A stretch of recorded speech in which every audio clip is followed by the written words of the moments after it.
Okay, so last time we looked at the definition of the derivative, and we did some examples with it.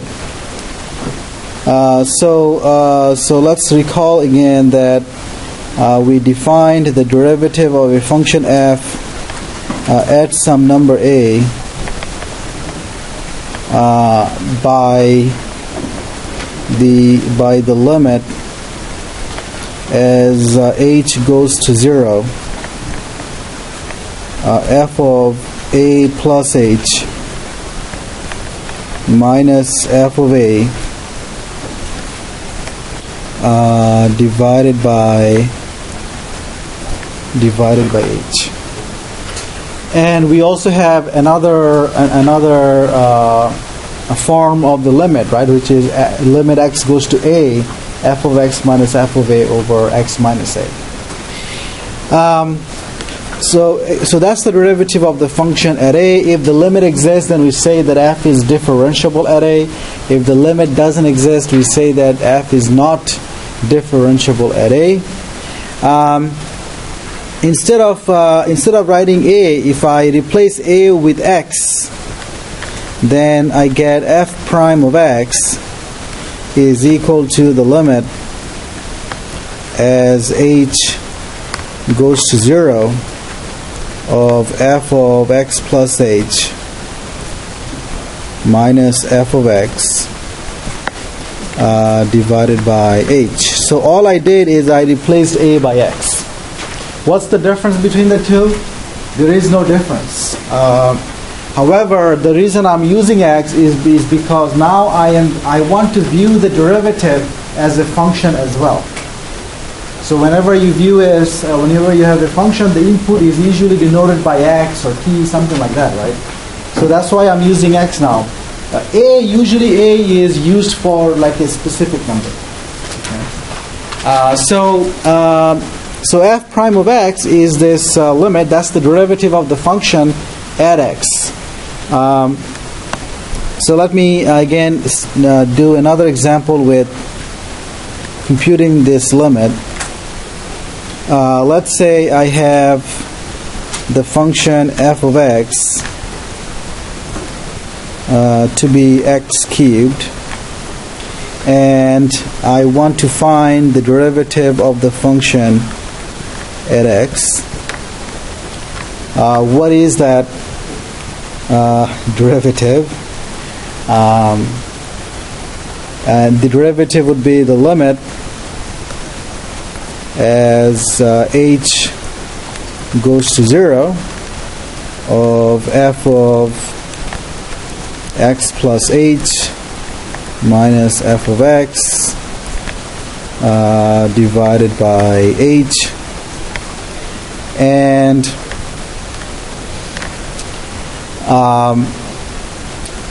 so the way you want to think of this is that, you see, you are changing the input. You are changing the input by h amount, right? The input is being changed from x to x plus h, and you are looking at the change in f, right? The change in f when you change x from x to x plus h. So what's the change in x? The change in the input is h, right? The amount of change in the input is h, right? That's in the denominator. So you're looking at the change in f divided by the change in x. So that's like the average rate of change of f. And then you take the limit, you're looking at the instantaneous rate of change of f at x. And so in this case, what do I have? I have to plug in what is f of x plus h? F of x plus h would be x plus h cubed. And what is f of x? That's x cubed divided by h. How would I compute this? Well, note that if I plug in 0 for h, I am getting 0 divided by 0. So if I am getting 0 divided by 0, I have to find a way to get rid of that h, right? And how would I do it in this case? There are probably two ways. You can factor out the numerator, or you can expand the cube x plus h cubed. How do you expand it? Well, you just multiply x plus h with itself 3 times. So when you multiply x plus h with itself 3 times, what you get is x cubed plus 3x squared h plus 3x h squared plus h cubed. So all this I get when I multiply x plus h 3 times. And then I have to subtract x cubed. And the entire thing would be divided by h. Is everybody okay? And notice that x cubed will be cancelled out, and so I get the limit h goes to 0. Every term in the numerator has a factor h, right? So I can factor that out. So if I factor out h, I get 3x squared plus 3xh plus h squared divided by h, and this is the limit as h goes to 0 of well, h's cancel out, right? So you have 3x squared plus 3xh plus h squared. And now if you plug in 0 for h, you end up with what? 3x squared. So what we have found is that if f of x is x cubed, then the derivative of this function is 3x squared. Is everybody okay with that?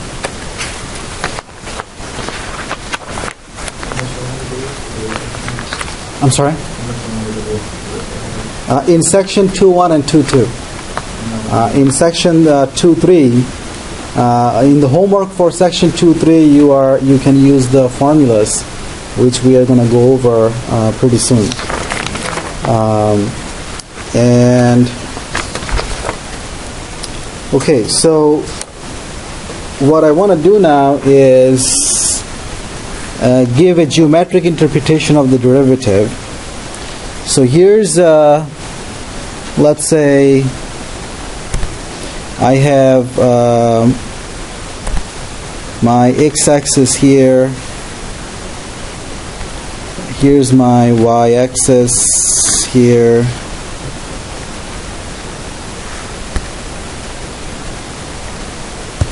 And let's say the graph of f looks like this.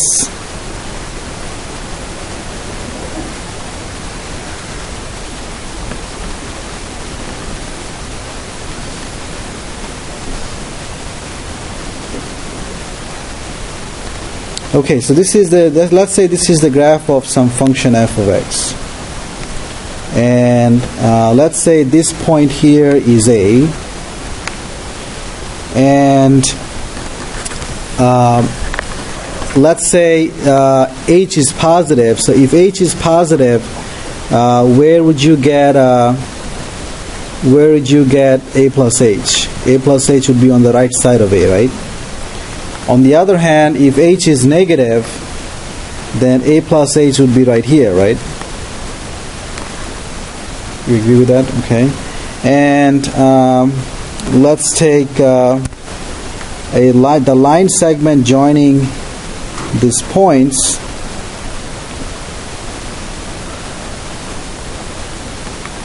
so this is the line segment joining the point at A and the point at A plus H. And if the A plus H is on the left hand side, then the line would be here. The line segment would be here like this. In either case, what's the point at A? What are the coordinates of the points at A? The coordinates of the point at A would be A, and what's the height? F of A. And this guy would be the first coordinate is A plus H, and the second coordinate is F of A plus H. You agree with that? What's the slope of the line segment joining the point at A and the point at A plus H? So notice, if I call this point P and call this point Q, then the slope of the line segment from P to Q is going to be rise over run. So you take the difference of y coordinates, so you get F of A plus H minus F of A divided by H, right? You agree with that? Because what's the difference between A plus H and A? That's H, right? So the slope of this line segment is given by this ratio, which we have seen, right? This is the difference quotient. And so what's happening? So now imagine that I let H to go to 0. So if you take the limit as H goes to 0 now, sorry, let me erase this limit thing here. Now, if I take the limit as H goes to 0, what's happening? A plus H is going to approach A, right? You agree with that? So if A plus H approaches A, then the point Q is going to approach point P. So the line segment PQ is going to approach what? The line segment PQ will approach the tangent line at P, right? So the tangent line at P, let's call that T. As H goes to 0, A plus H goes to A, so the line segment PQ will approach the tangent line at A. So what would be the slope of the tangent line then? Well, then we see that the slope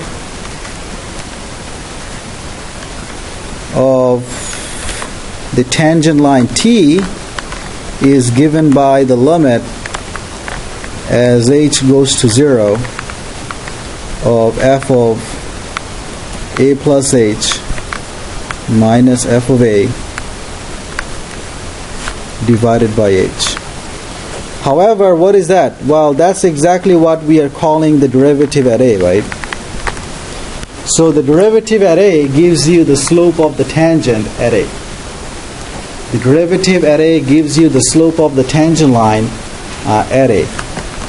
So that's the geometric interpretation of the derivative. Is everybody okay with that? So let's look at an example. Let's take the function x cubed, and if I look at the function x cubed, the graph of that function looks like the following.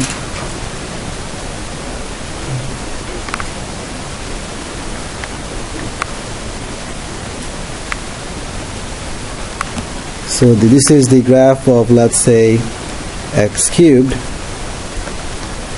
What's the slope of the tangent line, let's say, at 1? So let's say this is the point at 1, and we want to know what's the slope of the tangent at that point. If this is the point at 1, what are the coordinates? 1, 1, right? And so what our question is what's the slope of this tangent line? Well, let's note that we saw that if f of x is x cubed, then we found out that the derivative of f at x is 3x squared. We computed that. So what's the derivative at 1? The derivative at 1 is 3, and so the slope of the tangent, if I call that t, so the slope of t is exactly 3. Okay. So what's the equation of the tangent line then? What's the equation? In order to write down the equation of a line, I need to know the slope and I need to know one point on the line, right? And I know the slope, I know the point on the line. So what is the equation of that? So what's the equation of the tangent? Point slope formula says what? Y minus 1 to 3 times x minus 1. So that's the equation of the tangent line at 1. So one of the questions in the next exam will be given a function, find the equation of the tangent line at a given value of x. Okay? And this is what you have to do. So here the function is x cubed. What's the equation of the tangent line to the graph of x cubed at the point where x is 1? So all you need to know is you need to know the coordinates of the point when x is 1, and you need to know the slope of the tangent when x is 1, which you can find by the derivative at 1. Okay. All right. Any questions on that?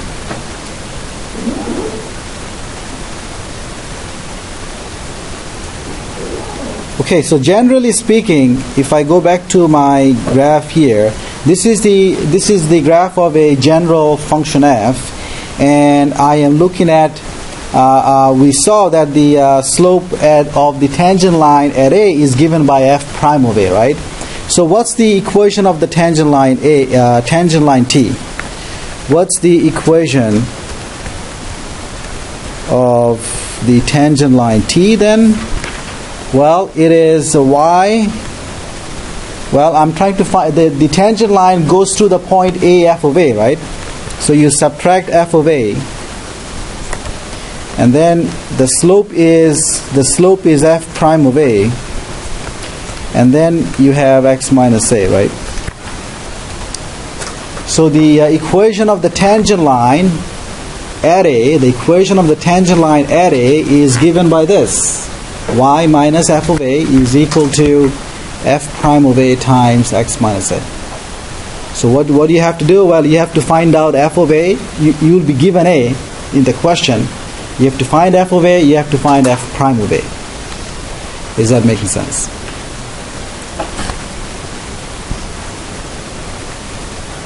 Okay.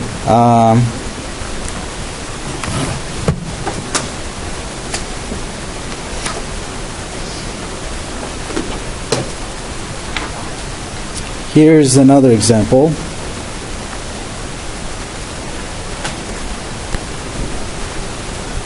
Let's say I have the function f of x to be the function root x.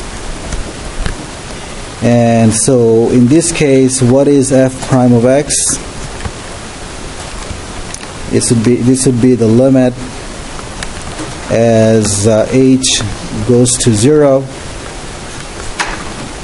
root of x plus h minus root of x divided by h, right? Is that correct? You evaluate the function at x plus h, and you subtract the value of the function at x, and you divide by h, right? That's the derivative at x. How do I find this limit? Well, I have to multiply and divide by the conjugate. So this would be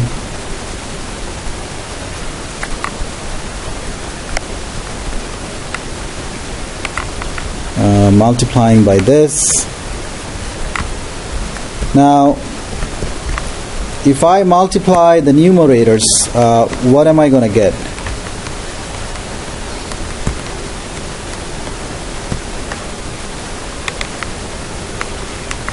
In the denominator, I get h times x plus h, root of that plus root of x.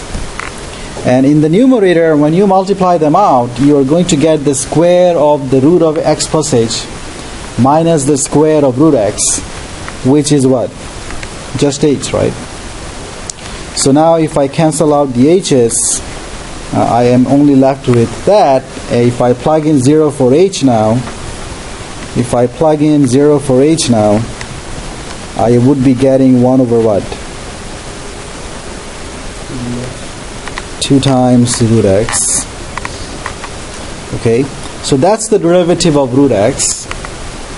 And so let's say I want to find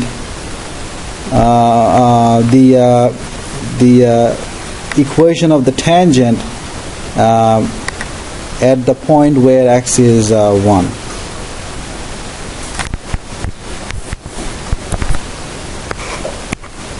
So here's how the graph of this function looks like, right? This is the graph of root x, and let's say this is the point where x is 1. If x is 1, what's the second coordinate? What's the second coordinate of the point at 1? What's that? The second coordinate of the point at 1 is 1, right? It's the value of the function at 1. Okay, so what's the equation of the tangent line? So what is the equation of this line?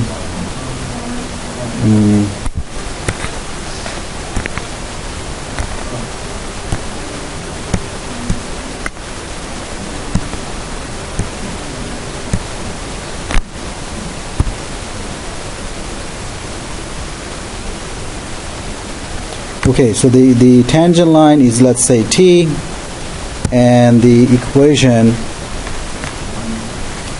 of t is you take y minus the second coordinate of the point, which is 1, and you have the slope. So what's the slope? It's the value of the derivative at 1, right? What's the derivative? 1 over 2 root x, right? And what's the value of that when x is 1? 1/2. So that's the slope of the tangent at 1, and then you multiply by x minus 1, right? One typical mistake I see in exams is that instead of writing half here, people would write 1 over 2 root x.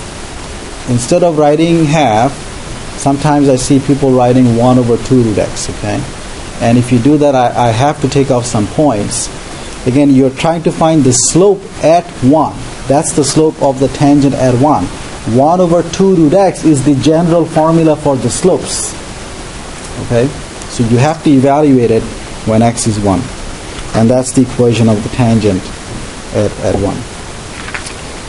Okay, is everyone okay with that?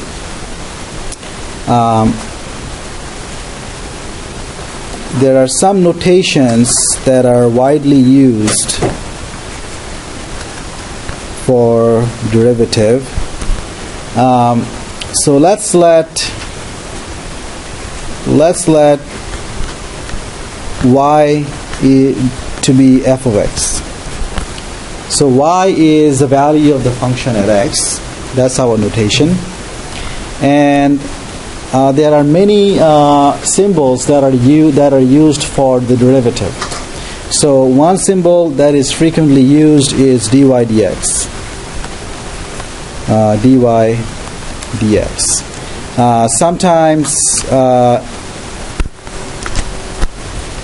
Sometimes people will write dy dx and write x like this to emphasize that you are evaluating the derivative at x. So if x is 1, you would write 1 there, okay? So you'll write dy dx of 1 to mean that it's the derivative at 1. Sometimes people would write df dx, or in the same token they write df dx at x. Sometimes people write just y prime. If they want to emphasize that the derivative is being evaluated at x, they will write a y prime of x. Okay? And all of them, they mean the same thing, f prime of x. Okay? There are other things that you might see in other courses. Sometimes in courses like physics and other places, you'll see that people use notations like dy dx, and then they use like brackets around it, and then they write x equals to 1. So what they mean is that they are evaluating the derivative at 1. They are evaluating the derivative at 1. So again, so this is basically a notation for f prime of 1. Okay. Does that make sense? So you see all sorts of notations in many places. So again, one thing I want to emphasize is that I am writing dy, and then I have a division symbol, and then dx, right? However, this is not a fraction, right? This is not an arithmetic. This is not an arithmetic division, right? This is not a fraction. This thing is a symbol. The whole thing is a symbol for f prime. It's just a symbol to denote the derivative function, right? Is everybody okay? So it's not a fraction. Okay. So those are just some notations you will see in many places. So what I want to do now is, so far I gave you examples of computing the derivative for functions for which the derivative exists at any given value of x. So now I want to look at some examples where the derivative doesn't exist at a point. Okay? So let me start with the following example. F of x is absolute value of x. What is the derivative of this function at 0? What's the derivative of this function at 0? Well, by definition, what is it? It's the limit as h goes to 0 of f of 0 plus h minus f of 0 divided by h, right?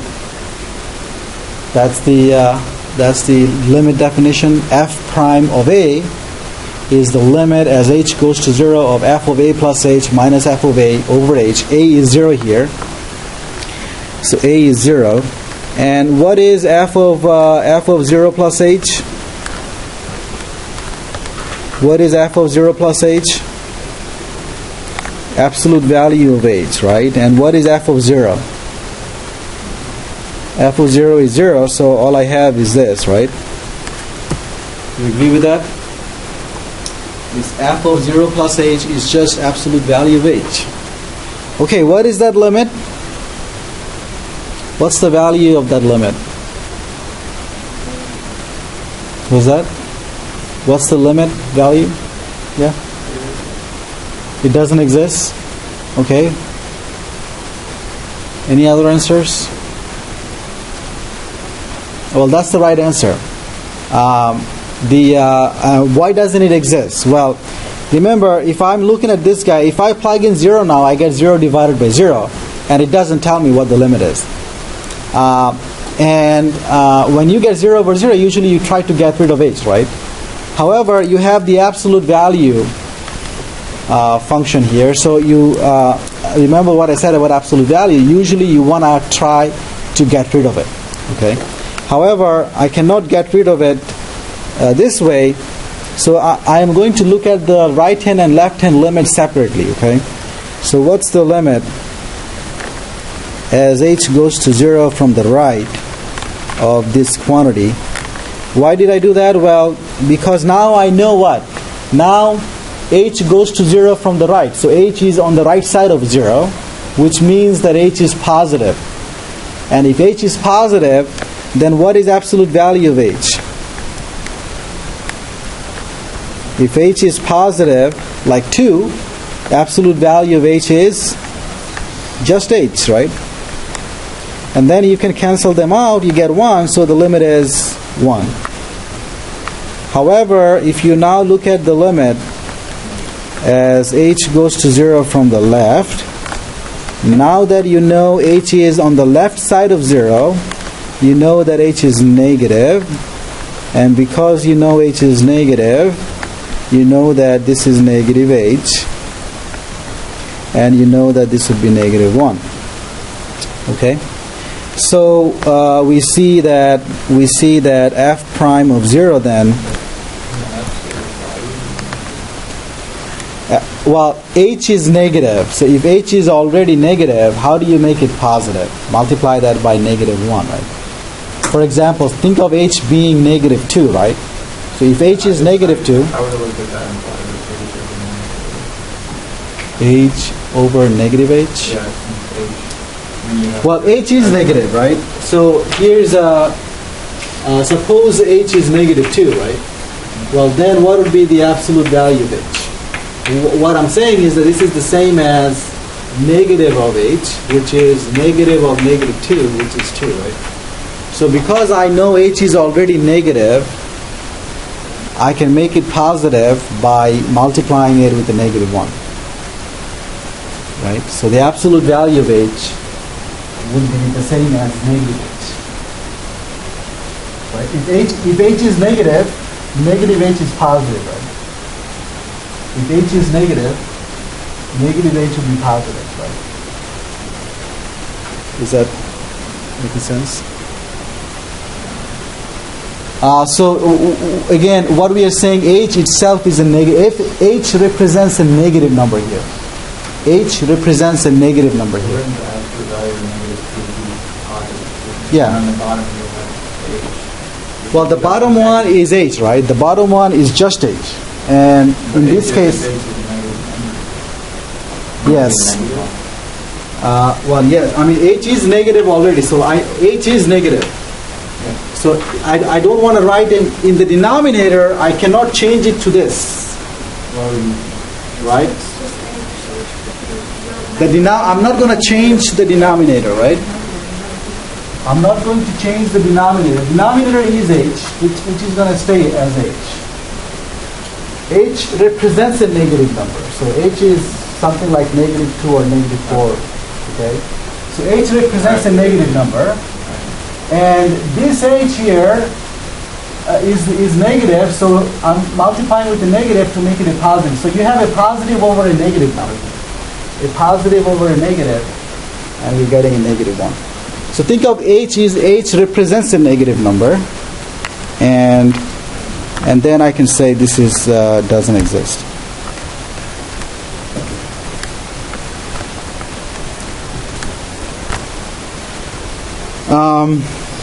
Okay, maybe let me do an example. So let's say h is going to 0 and h is something like negative 0.01, right? So what is absolute value of h divided by h? It would be, I can say what we are writing here is that absolute value of h is the same as negative h divided by h. That's what we're writing.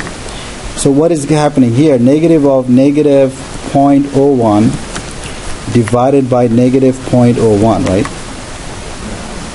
And all together, what is that? Negative 1. Okay.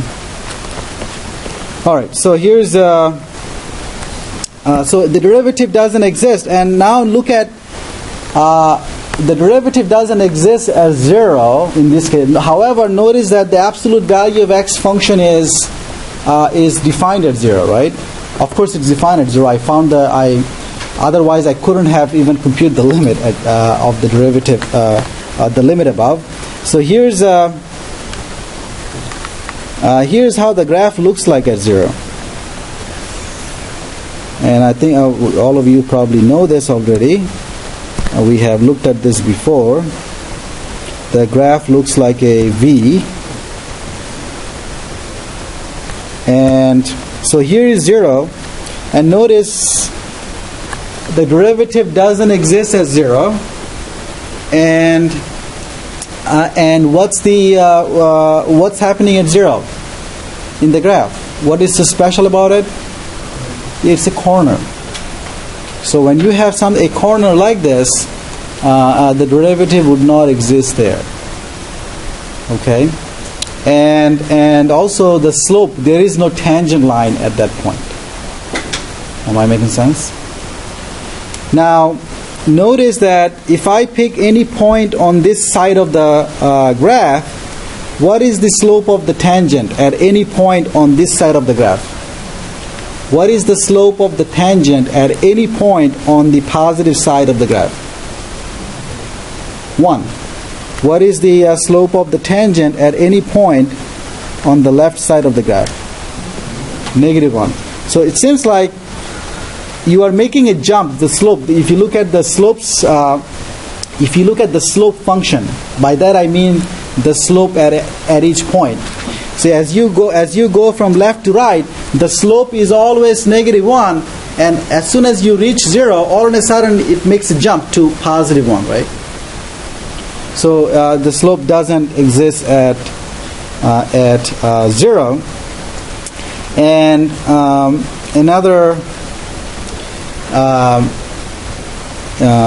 analogy that I could give is that think about an object moving. Let's say you have an object which is moving along the straight line, okay, and let's say it is moving along the straight line with velocity 1. So it is moving in the positive direction. So the velocity is positive.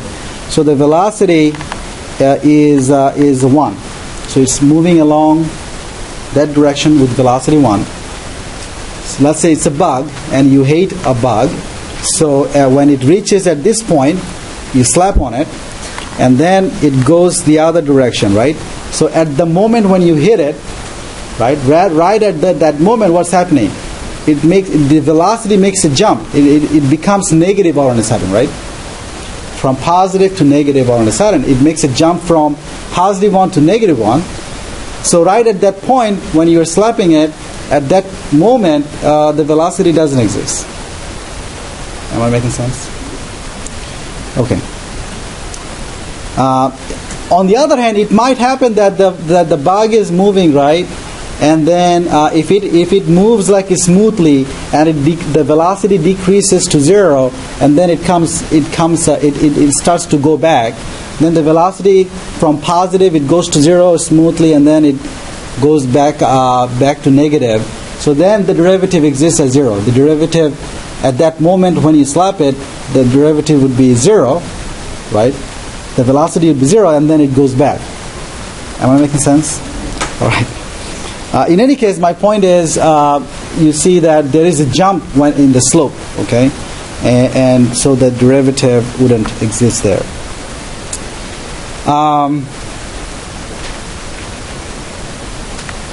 Here's another example of a function where the derivative doesn't exist at a point.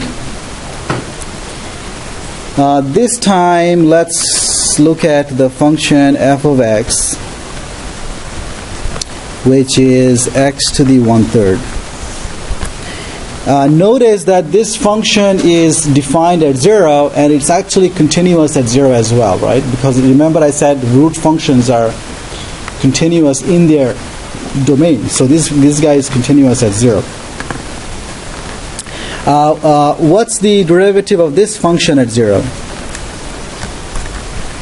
This time I am going to use the other definition of derivative. I'm going to take the limit as x goes to 0 of f of x minus f of 0 divided by x minus 0. That's the other definition of derivative, right? I'm not using the limit as h goes to 0. I'm using the other one. And so what is that? Well, this is the limit as x goes to 0. What is f of x? X to the 1/3. F of 0 is 0, right? And the denominator is x, right? And what is that equal to? It's the limit as x goes to 0, 1 over x to the what? X to the 2/3. Okay, can someone tell me what the limit is? Yeah. The limit of the numerator is 1. Limit of the denominator. So the limit of the ratio should be plus or minus infinity. Which one is that? Or is it maybe it is plus when you go to 0 from the right, it's minus when you go to 0 from the left, or vice versa? What's going to happen?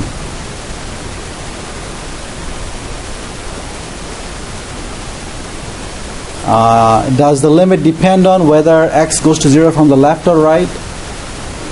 Is it always, in both cases, positive infinity, or in both cases, negative infinity, or opposite? Which one is that? Well, it's going to depend on what's the sign of the denominator, right? What is the sign of the denominator? Is the denominator positive or negative, or does it depend on whether x is on the right side of 0 or the left side of 0?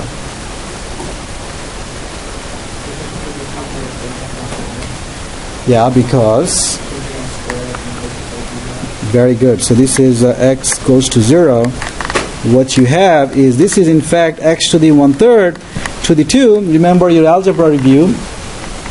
So this is the denominator is actually a square. So it doesn't matter whether x goes to 0 from the right or left.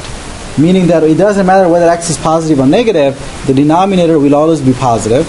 So as x goes to 0, the denominator goes to 0, but stays positive. So the limit would be, in this case, infinity, right? In any case, the limit doesn't exist as a number. So the derivative doesn't exist. The derivative does not exist. Okay? The limit doesn't exist as a number. So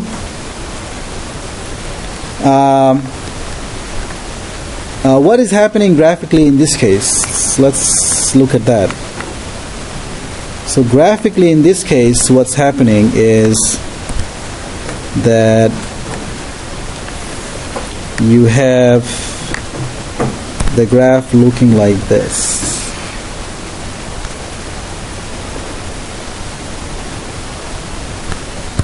So the graph in this case looks like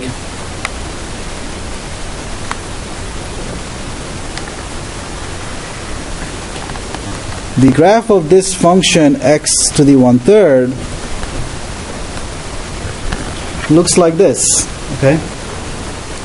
And so what is happening right at 0? Well, what's happening here is that if you look at the tangent lines here, so if you look at a given an x, if you look at the tangent line at x, the slope of the tangent lines as you approach 0, the slope of the tangent lines are going to infinity, right?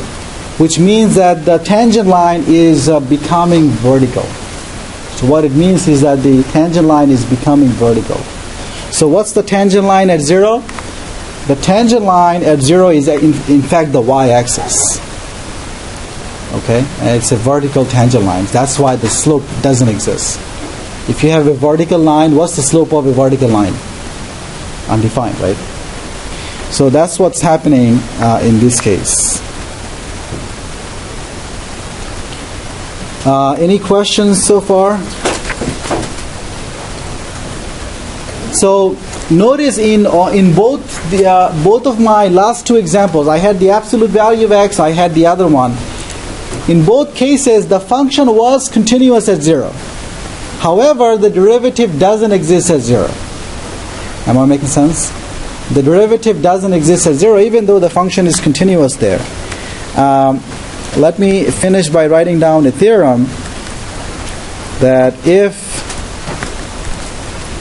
f prime of a exists,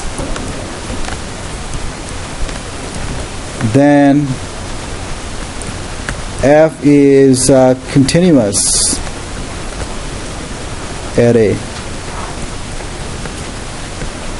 So if you know that f is differentiable at a, then you know that the function has to be continuous there. However, it doesn't work the opposite way, right? If f is continuous somewhere, it doesn't mean it's differentiable at a. We saw the last two examples. The functions were continuous at 0, but the derivative did not exist at 0. However, you could say the following: if f is not continuous at a, then the derivative doesn't exist at a. The derivative does not exist at a. If the function is not continuous at a, you know that the derivative cannot exist there, which intuitively should make sense, because if you have a discontinuity at a, it means either the function doesn't the function is undefined there, or there is a jump, there might be an asymptote. In any of those cases, the derivative there isn't a tangent line there, right? When the derivative exists, there is a tangent line. So if you have a point where you have a discontinuity, there cannot be a tangent line anymore. Okay, so we are going. I need probably 5 more minutes to finish this 2.1 and 2.2. We are almost done with it, and I'm going to start 2.3 tomorrow. Okay. All right. So I'll see you tomorrow.